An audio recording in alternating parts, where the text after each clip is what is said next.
Okay, here's how I would use the Fibonacci. And so you see here we've gotten an area of support and we're looking for it to start stepping up.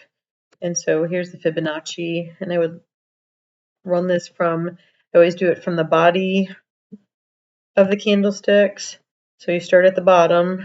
This is going up, obviously. So you start at the bottom of the candles, and then I go up here and I pin it to the top of the candles where they kind of stop, stall, and then turn around. And so then I'm looking here at to see what number, like this pulled all the way back to the 61.8, flattened out, and then started to step up again. And so up and down, came down to this level of support. So then I'd be looking at this number right here, this $513.50, 49 cents, 50 cents. That is an institutional number, even better. I don't care so much about the wicks of the candle, other than it tells me it tried to pull down, it tried to pull down, it tried to pull down, and so that tells me this held, and then it started stepping up again. So there's the first step. It went up, it came back down to one of these levels of support. It happened to be at 61.8 this time, and then started stepping up. Okay, so then I get rid of that, and then I do it again. I pin it down here. This is where it started again.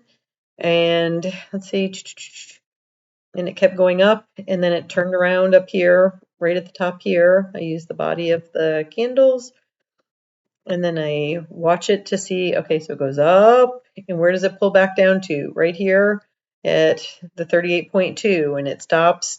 You got some wicks coming down, so it's bouncing off of that, and then it starts to step up again. And so, you could take a trade in right here and then ride it up. And so then I would do it again. Here's where the bottom was, pin it there, go up to where it turns around again. I use the bodies of the candles, not the wicks. And the same thing again. It went up, it topped out, it turned around, it pulled back, and again, it pulled back in between. I'm looking at the numbers here to see, are we and we happen to be on an institutional number right there, $515.75. And it stopped out there again. And then it started to climb back up. And so take a trade in here somewhere, ride it back up. Of course, you never know when the last one's going to be. But so then you delete that and you start at this point again now. Put the Fibonacci down here, go up to where it turns around and pulls back. And then you're watching as it pulls back to see where it pulls back to. And it pulled back to this 38.2. We had a long wick here, right there. And that means it tried to pull down and it couldn't sustain it. It held on that at that level again, which I wouldn't call it an institutional number. It wasn't really on any institutional number on that in that case, but it came down, stopped there again, and then started growing again. It pulled back. So, you don't know if this H here, this up and up, is going to be when it goes boop down again, but it didn't. I'd be watching it again. I'd pin my Fibonacci here. This one is little, so I don't know if I would mess with this. What did it pull back on this one? It came from here, went up to here, pulled back. In the bodies, we're on the 50% line, and it started growing again.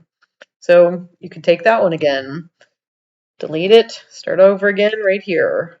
Oop, hold on a second. I'm going to have to do this and stretch it all the way up to here. I'm going to delete it. Hold on. Here's the bottom of the Fibonacci. Went up, up, up, up, up, and started to retrace right in here. Well, this one only went back to the 23.6. And as Tom says, it's more likely to keep going if it only has a minor retracement. The more minor the retracement, the higher probability that it's going to continue going in the direction that it's going in. So again, we had these long candle wicks where the price action tried to pull down, couldn't sustain it, and then it started to step up again. And so up it went. So then I would do it again. Hold on. I mean, this one did it a ton. This is on the 2-minute chart. So then we're here where it pulled back. There's the bottom of it. It went up to here. Let's pull this down and see where it pulled back to. It pulled, I mean, this one pulled way back, obviously. It pulled back 100% plus. It had the long wick. You know, you got enough of probably enough in here to maybe get a win, but it's sort of breaking the structure now. So it came down. What time of day is this? This is at 1 o'clock, lunchtime, not great. And so this sort of broke this stepping up structure. But it came back down to this level of support. Came to it here. It pulled down below this, but it was still held pretty well in here. Went back up, came back down here, went back up, but now you're out of that stepping up indefinitely structure. And so then the Fibonacci is of no use anymore. And then you'd be looking for, it topped out here the second time, topped out here the third time. And so you'd be looking for it to go down, which it did. And so that's how I use that on a day when it just keeps stepping up. And so hopefully that's helpful. Let me know what you think. I'll talk to you later. Bye.